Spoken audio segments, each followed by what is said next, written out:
మహాభారతం 8 సత్వతధర్మ గురువు వంశావళి 1 జనమేజయుడు ఇలా అన్నాడు, అన్ని సన్యాసుల విషయంలో కూడా శ్రీ హరి సంతోషిస్తాడు. వారు నియమాల ప్రకారం చేసే పూజను ఆయన స్వయంగా అర్థం చేసుకుంటాడు. అన్ని కర్మలను దహనం చేసి మంచి చెడుల నుండి విముక్తి పొందిన వారికి వంశావళి అనుసరించే మార్గాన్ని మీరు తెలియజేశారు. అయితే ఆ సన్యాసులు 4వ మార్గం ద్వారా వెళ్లి పరమాత్ముని పొందుతారు. నిజంగా ఈ సన్యాసి వంశావళి నారాయణుడికి అత్యంత ప్రియమైనది మరియు అన్నింటికంటే ఉత్తమమైనది. ఎందుకంటే చెప్పబడినట్లుగా వారు 3 మార్గాలలో చేరరు, కాని అమర హరిలో చేరుతారు. ఉపనిషత్తులు కలిగిన వేదాలను వెతుకుతూ వాటిని నిరంతరం పఠించే వారి కంటే ఏకాంతంగా ఉన్నవారి విధి గొప్పదని నాకు తెలుసు. ఈ మతం ఏ దేవత లేదా ఋషి నుండి ఉద్భవించింది? ఏకాంతంగా ఉన్నవారి ఆచారం ఏమిటి? ఇది ఎప్పుడు ఉద్భవించింది? ఓ విభు, నా ఈ సందేహాన్ని తొలగించు, ఎందుకంటే నాకు చాలా ఆసక్తి ఉంది. వైశంపాయనుడు ఇలా అన్నాడు, యుద్ధంలో కౌరవులు మరియు పాండవుల పట్ల అర్జునుడు అసంతృప్తి చెందినప్పుడు భగవంతుడు స్వయంగా అతనికి ఇలా చెప్పాడు, నేను మీకు మార్గం మరియు మార్గాన్ని ముందే చెప్పాను. సృష్టింపబడని వారికి ఈ మతం లోతైనది మరియు అర్థం చేసుకోవడం కష్టం. ఓ రాజా, ఇది సామవేదం లాంటిది. ఇది గతంలో కృతయుగంలో ఆచరించబడింది. భగవంతుడు స్వయంగా నారాయణుడు దీనిని సంరక్షించాడు. ఈ విషయాన్ని కుంతి కుమారుడు యుధిష్ఠిరుడు ఋషుల సమక్షంలో నారదుని అడిగాడు. ఆ సమయంలో కృష్ణుడు మరియు భీష్ముడు దీనిని వింటున్నారు. మా గురువులు వ్యాసుడు మరియు నేను దీనిని విన్నాము. నారదుడు ఏమి చెప్పాడో ఇక్కడ నేను మీకు చెప్తాను, వినండి. ఓ మహిపాలన, బ్రహ్మ నారాయణుడి నోటి నుండి మానసికంగా జన్మించినప్పుడు నారాయణుడు స్వయంగా ఈ మతాన్ని, ఈ దైవిక మరియు పితృస్వామ్య మతాన్ని ఆచరించాడు. అతని నుండి పెన ఋషులు ఈ మతాన్ని అర్థం చేసుకున్నారు. ఆ బోనం నుండి వైకానాలు అదే మతాన్ని పొందాయి మరియు వైకానాల నుండి సోమన్ దానిని అర్థం చేసుకున్నాడు. అప్పుడు మతం మళ్లీ అంతర్గతమైంది. ఓ నిబ్బానా, బ్రహ్మ మళ్లీ తన 2వ దృశ్య జన్మను తీసుకున్నప్పుడు ఆ తండ్రి స్వయంగా సోముని నుండి ఈ మతాన్ని విన్నాడు. అతను ఈ నారాయణ మతాన్ని రుద్రుడికి బోధించాడు. అప్పుడు యోగ స్థితిలో ఉన్న రుద్రుడు గతంలో కృతయుగంలో వాలకిలియ ఋషులందరికీ ఈ ధర్మాన్ని బోధించాడు. ఆ దేవుడి మంత్రం ద్వారా ఈ ధర్మం మళ్లీ దాగిపోయింది. ఓ నిబ్బానా, బ్రహ్మ యొక్క 3వ జన్మ శబ్దరూపం జరిగినప్పుడు అది మళ్లీ నారాయణుడి నుండి ఉద్భవించింది. ఆ పురుషోత్తముని నుండి సుబర్ణ అనే ముని దానిని పొందాడు. తీవ్రమైన తపస్సు ద్వారా, నిగ్రహం మరియు క్రమశిక్షణ ద్వారా, అందువలన సుబర్ణుడు త్రిగుణ మార్గాన్ని అమలు చేశాడు. కాబట్టి ఈ ధర్మాన్ని త్రిసౌపర్ణ అంటారు. ఋగ్వేదంలో చెప్పబడిన ఈ దుష్ట ప్రతిజ్ఞ లాంటి ధర్మాన్ని జగద్దేవుడైన సుపర్ణుడి నుండి గాలి స్వీకరించింది. ఆ గాలి నుండి గాలిని నాశనం చేసే ఋషులు దానిని పొందారు. వారి నుండి మహారుషి దానిని పొందాడు. మళ్ళీ ఈ ధర్మం కరిగి నారాయణుడిలో కలిసిపోయింది. మహాబ్రహ్మ సృష్టి మళ్లీ జరిగినప్పుడు శ్రీ హరినారాయణుడు స్వయంగా ప్రపంచాన్ని సృష్టించాలని అనుకున్నాడు మరియు ప్రపంచాన్ని సృష్టించగల మనిషి గురించి తన మనస్సులో ఆలోచించాడు. అతను ఇలా ఆలోచిస్తుండగా సృష్టికర్త అయిన బ్రహ్మ అతని చెవుల నుండి ఉద్భవించాడు. అతని గురించి ప్రపంచ సృష్టికర్త నారాయణుడు ఇలా అన్నాడు, నా కుమారుడా, నీ ముఖం మరియు పాదాలతో నివాసుల సృష్టికర్తగా ఉండు. ఓ సూరత, నేను నీకు ప్రకాశాన్ని ప్రసాదిస్తాను. నా నుండి సత్వద మతాన్ని స్వీకరించండి. దానితో కృతయుగాన్ని అది ఎలా ఉండాలో అలాగే స్థాపించండి. ఇలా చెప్పిన తరువాత బ్రహ్మ హరిమేత దేవుడిని పూజించాడు మరియు రహస్యంగా పవిత్ర మతాన్ని భక్తితో స్వీకరించాడు. అది అరణ్యకంతో నారాయణ ముఖం నుండి ఉద్భవించింది. ఈ విధంగా అనంతమైన వైభవం కలిగిన బ్రహ్మకు ధర్మాన్ని మరియు నిరసిర్ కర్మ అనే యుగ ధర్మాలను ఆచరించమని ఆదేశించిన తరువాత భగవంతుడు తమస్ మార్గంలో బయలుదేరాడు. అక్కడ అవ్యక్తమైనది స్థాపించబడుతుంది.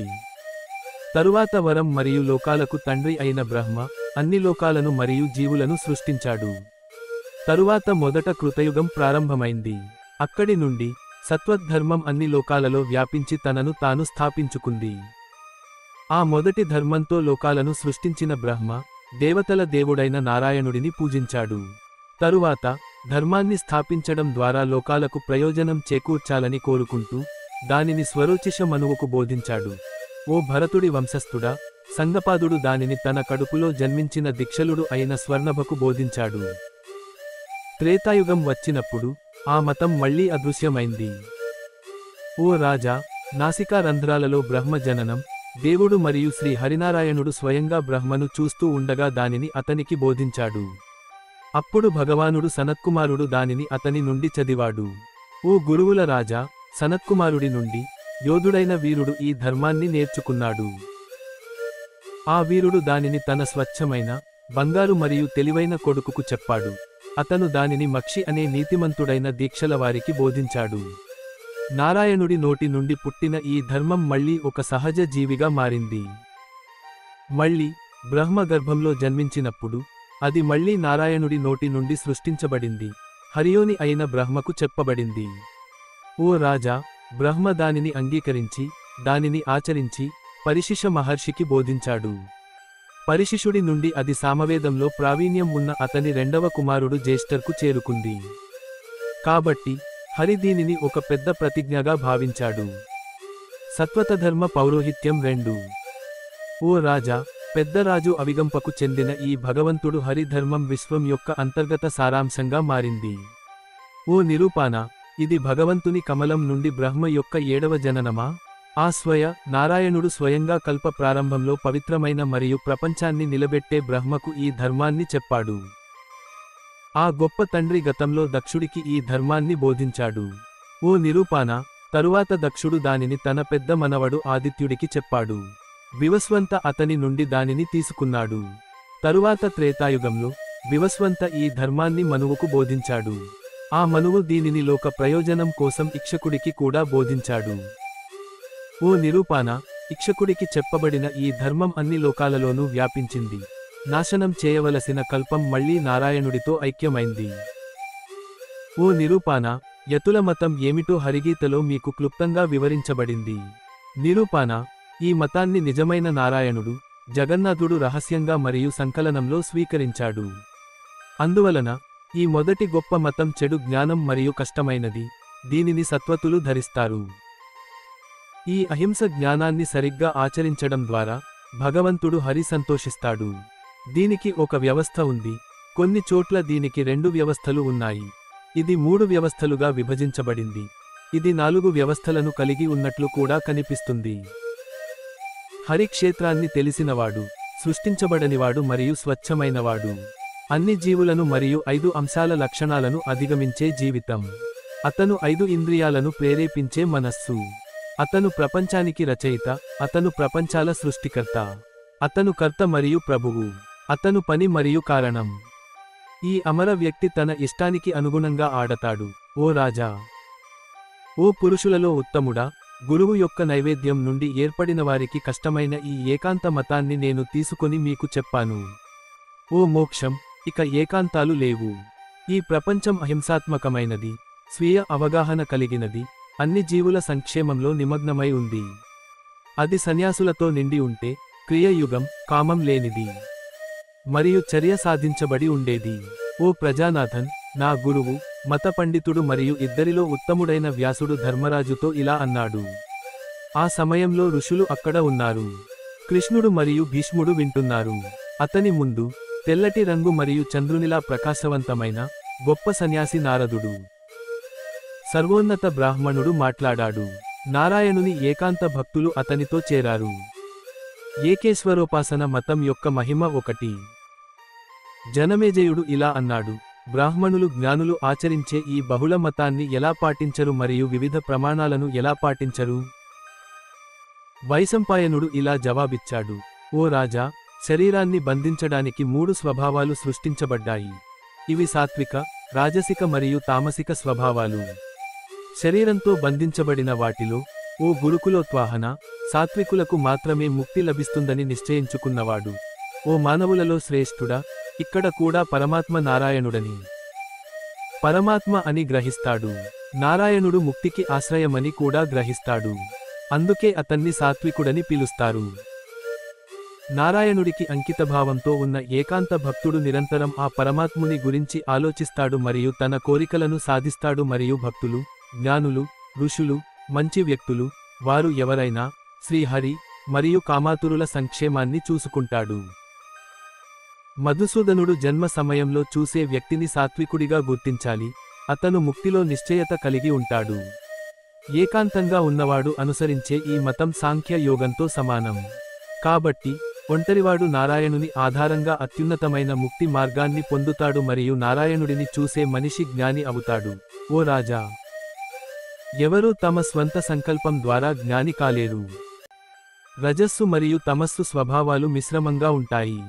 ఓ మనిషి, ఒకే సూత్రం ఆధారంగా జన్మించిన మనిషికి వంపు లక్షణాలు ఉన్నందున హరి అతన్ని పుట్టుకతోనే చూడడు. ప్రపంచ పితామహుడైన బ్రహ్మ అతన్ని చూస్తాడు. అతని మనస్సు కామం మరియు చీకటితో నిండి ఉంటుంది. ఓ నిరుపశ్రేష్ఠుడా, దేవతలు మరియు ఋషులు సత్యవంతులు అనేది నిజం. కానీ వారికి స్వచ్ఛమైన సారాంశం లేనందున వారు క్రియా ఆధారితంగా కనిపిస్తారు. అశాశ్వతమైన దాని స్వరూపం నారాయణ రెండులాగా ఉంటుంది. జనమేజయుడు ఇలా అన్నాడు, ఓ ఋషులారా, క్రియాశీలి అయిన వ్యక్తి పరమాత్మతో ఎలా ఏకమవుతాడు? ఇవన్నీ మీ అనుభవం ప్రకారం చెప్పండి. అతని ధోరణులను క్రమంలో చెప్పండి.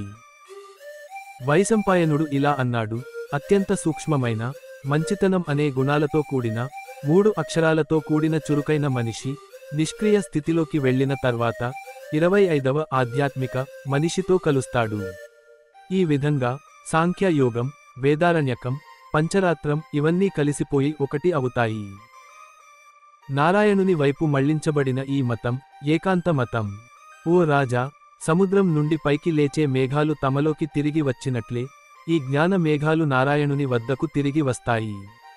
ఓ గురునంద, నేను మీకు ఈ సత్వత ధర్మాన్ని చెప్పాను. మీరు చేయగలిగితే దానిని చట్టం ప్రకారం ఆచరించండి.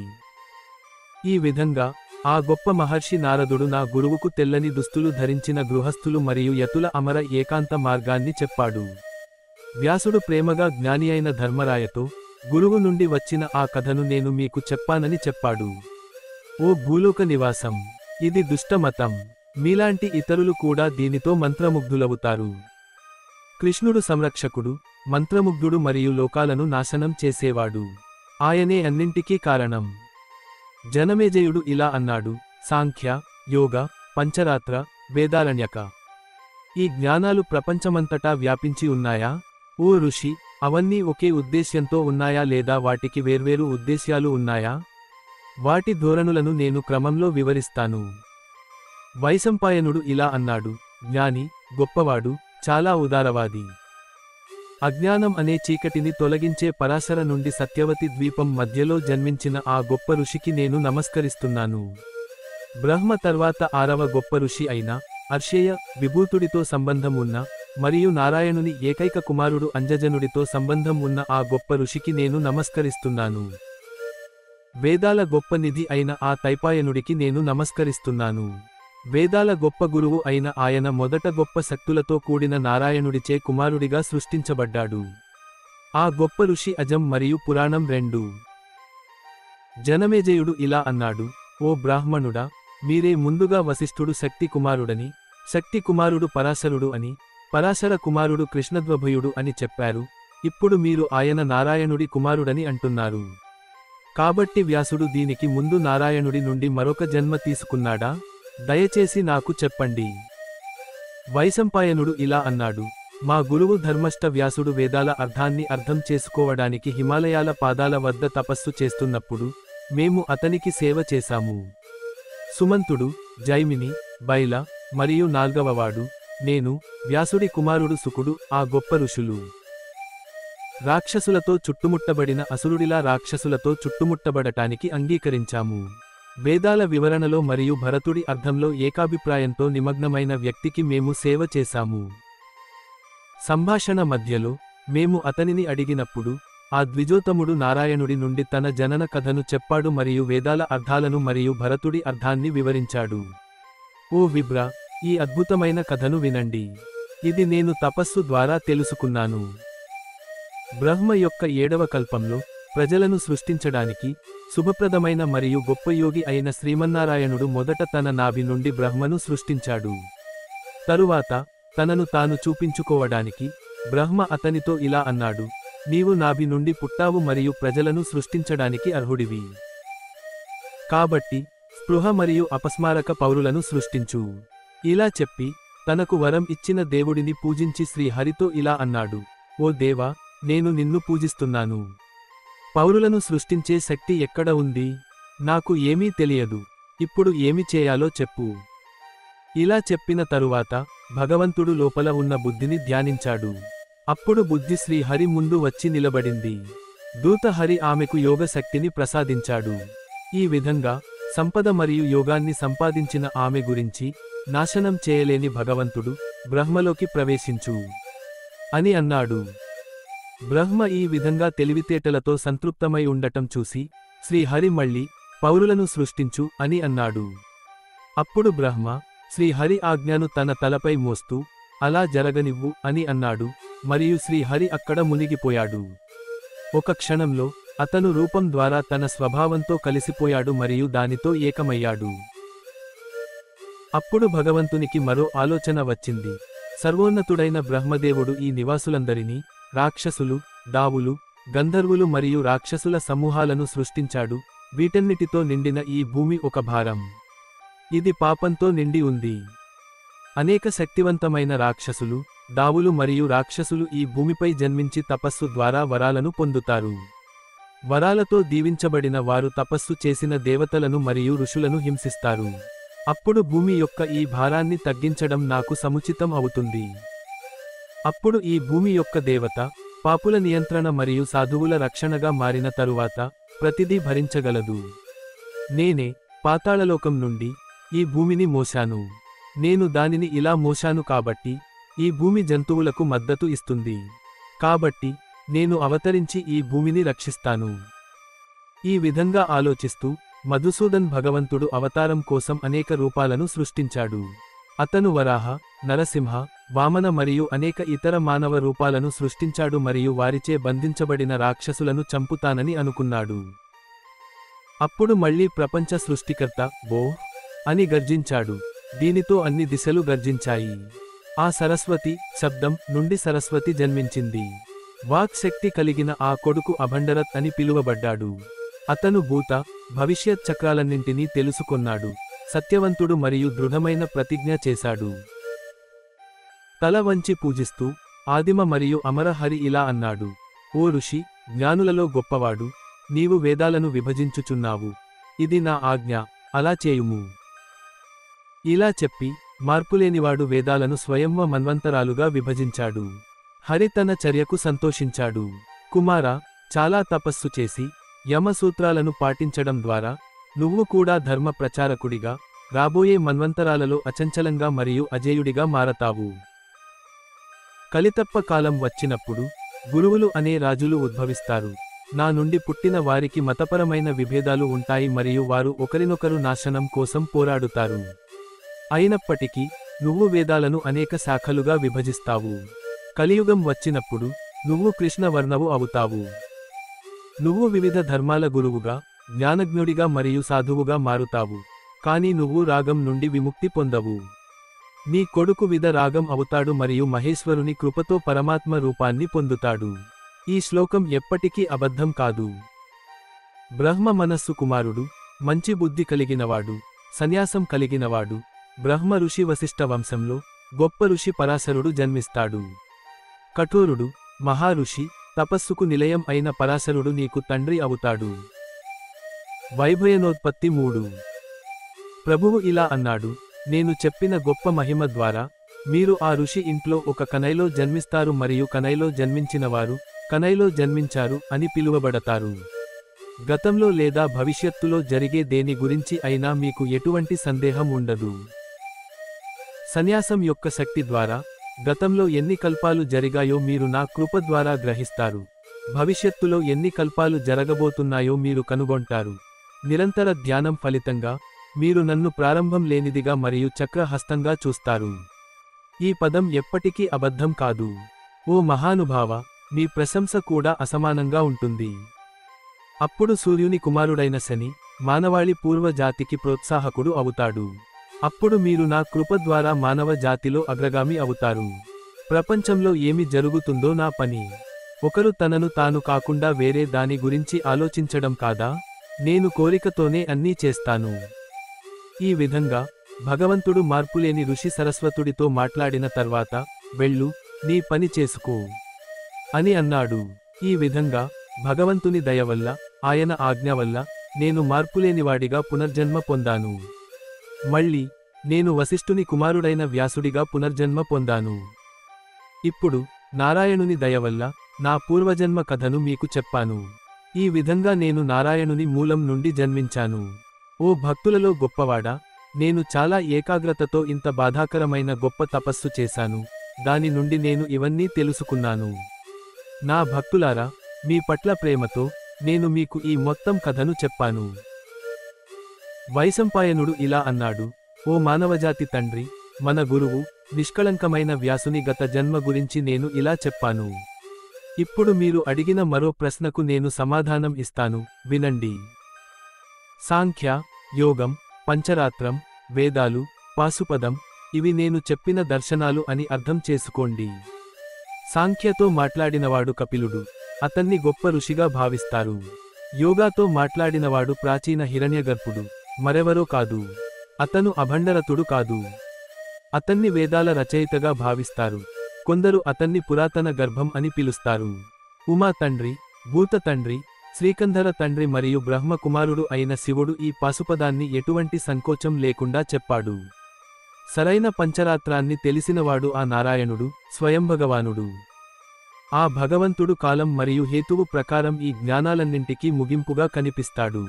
ఓ నిరుపశ్రేష్టన, చీకటిలో మునిగిపోయిన వారు అతన్ని అలా తెలుసుకోరు. వేదాలను రాసిన జ్ఞానులు ఆ నారాయణ ఋషి అన్నింటిలోనూ నమ్మకమైనవాడని చెబుతారు. అతనికి సమానమైనవాడు మరొకడు లేడు, ఇది నా మాట. సందేహం లేకుండా నిర్ణయించబడిన ప్రతిదానిలో శ్రీహరి ఉన్నాడు. కానీ సందేహాస్పదమైన మరియు కేవలం హేతువు ద్వారా మద్దతు ఇవ్వబడిన దానిలో మాధవుడు నివసించడు. ఓ నిరూపాన, పంచరాత్రాన్ని తెలిసినవారు, క్రమంలో అర్థం ఉన్నవారు, ఏకాంత భావన ఉన్నవారు శ్రీహరిలోకి ప్రవేశిస్తారని అందరికీ తెలుసు. రాజ, సాంఖ్య, యోగ మరియు అన్ని వేదాల శాశ్వత దర్శనాలు, ఇవన్నీ అన్ని ఋషులు మరియు ఈ పురాతన ప్రపంచాన్ని తెలిసిన వారు దీనిని నారాయణ అని పిలుస్తారు. ఆకాశంలో, అంతరిక్షంలో, భూమిపై, ఆకాశంలో, ఈ అన్ని లోకాలలో ఏ శుభకార్యాలు జరిగినా ఆ శుభకార్యాలన్నీ ఆ మహర్షి నారాయణుడి ద్వారానే జరుగుతాయని అర్థం చేసుకోవాలి. మహాభారతం 9 కొనసాగుతుంది.